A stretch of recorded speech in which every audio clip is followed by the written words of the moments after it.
Now that we've looked at how we can provide access to our users by providing for them a JWT pair, let's go ahead and try to protect routes that need to only be accessed when a user has a JWT pair. So to do that, what we're going to do is to implement some sort of endpoint that is going to be carrying out something, and then we shall look at how we can protect it and how we are also going to be able to access it so that we can be able to get the resources that are returned by that endpoint. So we're going to go back to our code right here, and all we have to do is to basically create a simple API endpoint. Now what I'm going to do is to create another module right here, and I'm going to call this our users.py, and within our users.py we're going to create a blueprint. So this is going to be responsible for carrying out user related activities. So in here what I'm going to do is to start by importing the blueprint class from Flask. So I'll say from Flask, which is actually from Flask, we are going to import our blueprint class. And once we've imported it, we're going to now create our user blueprint. It's actually going to be our blueprint, which is equal to blueprint. And in this case, we shall have to provide the name. Now I'm going to give this a name of users. And after giving it the name of users, we shall have to provide our import name, which is going to be our Danda name object. So once we've been able to do that, now let's just create an endpoint that's going to return a paginated list of users, or of all the users that we actually have within our database.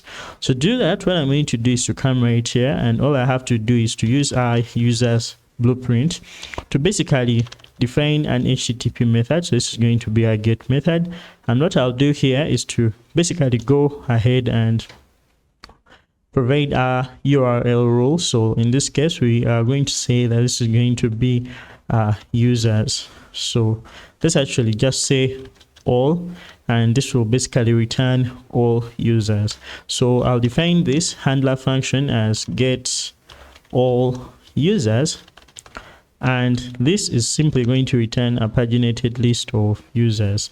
So let's go ahead and try to implement this. So the first thing we're going to do is to go ahead and first of all access our user models. So I'm going to go right here at the top and import our user models from models. So I'll say from models import user.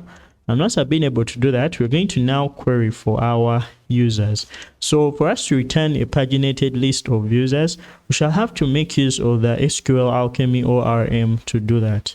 So the way we basically return paginated lists or paginated queries is by simply, so we're going to create a variable called users, and we're going to use our user model.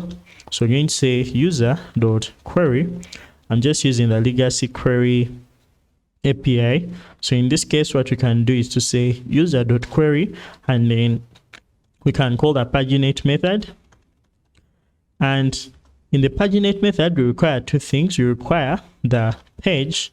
So I'm just going to call that the page. So the page is going to be the specific selection of elements depending on the page number we have provided. So the page is simply going to be the page number, and then we're also going to have another argument called a per page, which is going to describe the number of items that are going to be returned per page, and we're going to look at how that works. So I'll also have to create another variable, and I'll call it per page. So once we've been able to do that, the next thing is going to be for us to create these two variables. Now expect that if we want to return these as paginated lists, what you have to do is to provide this as query parameters. So to do that, we shall have to access our request object that Flask provides for us. So I'll come at the top right here, and after importing blueprint, we shall also import our request object. So once we've imported our request object, we're going to now access our query params for our page as well as our per page. Now what I'm going to do is to come at the top right here, and all I have to come and say is, so we're going to start with our page, and our page is going to be a result of getting our request tags. So these are going to be the query parameters that are returned with the request. So in this case, I'll say request.ags, which will be a dictionary. And in this case, we want to access the specific key of our page. Now, the beauty about using that .get method on dictionaries is that it allows you to be able to get an item value, or basically get a value using a key, but in case that does not exist, then you can also go ahead and provide a default. Now, just in case we have not provided a page, we shall have to provide a default page. So in this case, I'll just come right in here and add one more argument. So that's going to be our default, and in this case shall say that our default is going to be equal to 1. So once we've been able to do that, the next thing is going to be to also define the type of that specific query parameter that we actually want in this case. So what we're going to get in this case is going to be our int. So we're going to define its type as type, and in this case shall say that the type is going to be of type int. So once we've been able to do that, we're going to do the same thing for our upper page. So I'll just come right here and copy what we have here. So I'll basically go ahead and provide it down here, but we're going to basically change this to per page. So this is actually going to be per page, and we shall also have it being per page. So what will happen is we shall get per page as an integer, and also the default per page will be, let's actually just say 3 items per page. So once we've been able to do this, now we've been able to get our result of users right here. The next thing for us to do is going to be to serialize this list or this object into a type that actually the front-end application or the front-end client is going to be understand. As we know that these front-end clients usually get this data as JSON, then we shall have to look for a way in which we're going to convert this dictionary that's returned as our user object into valid JSON. So we're going to be using Marshmallow, but you can feel free to use other tools such as Pydantic for that. To keep things simple, I'm just going to use Marshmallow. So what I'm going to do is to install Marshmallow. So I'll go in my terminal right here and say pip install Marshmallow,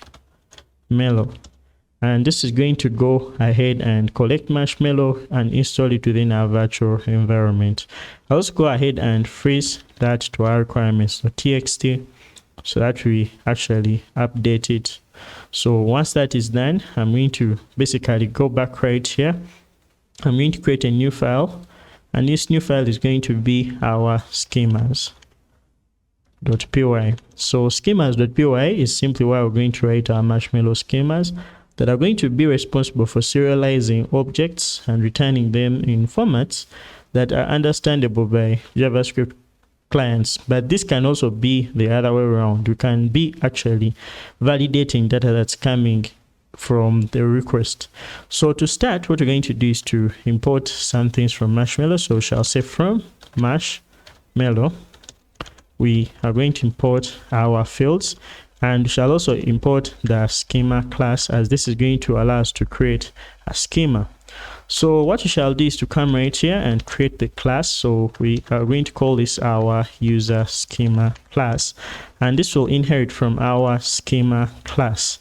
And once we've been able to do that, then we are going to define the fields just like we want them to be returned. Now, if we go back to our models.py, where we actually define the database structure, the fields that we have are going to be our ID, our username, our email, as well as our password.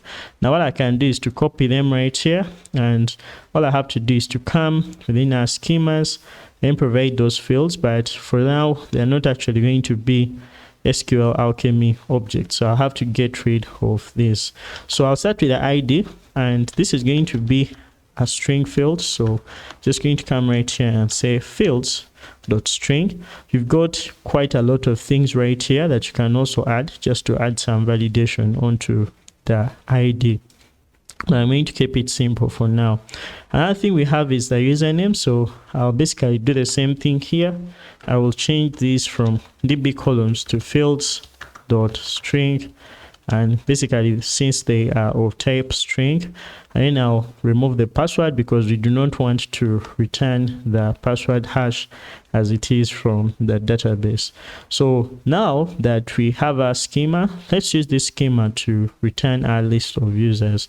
So I'll go to users.py and I'll import our schema. So down here I'll say from schemas, we are going to go ahead and import our user schema.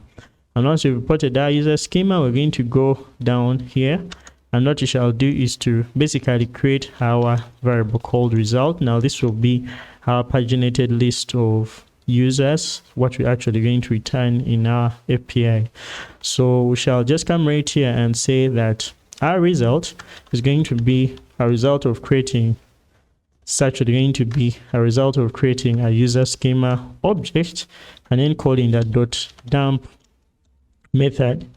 And here we shall expect an object which is going to be our pagination object, which we have created right here, as well as one important argument which is going to basically make that a list of users. So we're going to come right here and say that many is going to be equal to true. So what we're going to do is also go ahead and return a JSON response in case we've successfully carried out this request. So to do that, what we shall say is return JSONify. So we need to actually go ahead and import JSONify. I'll go at the top, and then after importing Flask, I'm also going to go ahead and import JSONify.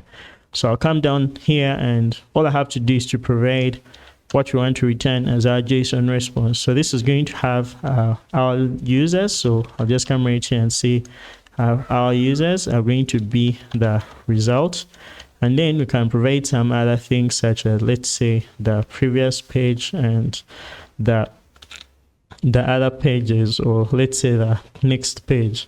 But I'm going to leave that out for now. Another thing is going to be to return our simple status code. So this is going to be a 200 status code, and hoping that our server is running, which it is, we are now going to go ahead and carry out this request. So I'll enlarge this a bit, and when we head over to our Postman, I'm going to create a new request, and I'm going to call this get all users. So this is actually going to be, we haven't actually registered this on our app instance. So for us to be able to do that, I'll head over to main.py, and within main.py I'll have to import our user blueprint. So I'll say from users, we are going to import our user blueprint, and then we shall have to register that. So I'll come right here and say app.register blueprint. And in this case, we're going to register our user blueprint. We shall also define our user prefix as being equal to our /users. So if I save and head over to our Postman right here, so I can provide our URL as localhost 5000 and then /users/all, and this will be able to work. So seems like it's not working, so let's go ahead and see. So this is /users and then /all /users/all. I don't know why it's not working. So this is okay. So after debugging, you realize that we had actually made a mistake when defining the URL prefix. It's actually supposed to be the URL prefix. So now if we go back to our Postman right here and send, we're now going to see that this is going to return our paginated list of users. If we try to provide things such as, let's say, our page, so in this case, if we say page is going to be equal to 2, so if we say page is equal to 2, it's actually going to be the page. If we send, we shall now see that this is going to return page number 2. If we say page 2 and let's say page 1, and let's say and per page is going to be equal to 5, So this will be able to return 5 items on our first page, and it's actually working just like the way it is. So for now, we've been able to basically go ahead and create our endpoint, but we need to protect it so that we only access it when we have a JWT. So lucky for us, Flask-JWT-extended provides for us the JWT required decorator that we just add on to our handler functions for requests, and they'll be able to protect our endpoint. So let's look at how we can do that.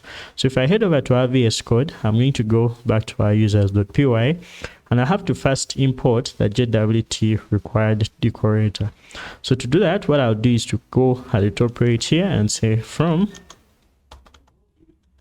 Flask-JWT-extended, we are going to go ahead and import our JWT required function.